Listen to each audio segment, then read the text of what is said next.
Well, look, the furlough scheme was the right response to an unprecedented crisis, and that crisis hasn't gone away. So we have sectors of the economy, like the arts, that are still in lockdown. We have sectors like hospitality that are being forced to operate below capacity because of social distancing restrictions, parts of the country that will be put in lockdown. So, my view is the furlough scheme is still appropriate. It will need to be modified, and it needs to be targeted at sectors that are disproportionately hit. Can we afford it? I mean, money may be cheap now, but it won't always be cheap.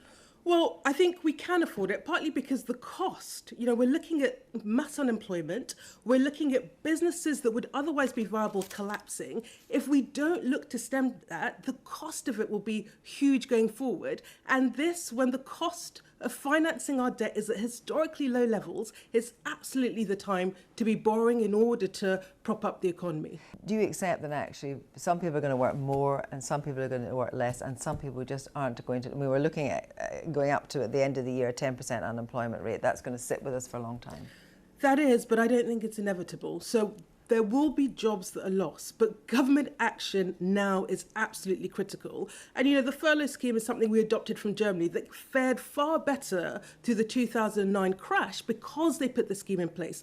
Other countries are opting to extend it because they recognise that we are in the midst of a pandemic and it requires sustained, unprecedented action. France are talking about 2 years, Germany is 21 months. Are you really suggesting that in the UK we can afford a furlough scheme of 2 years?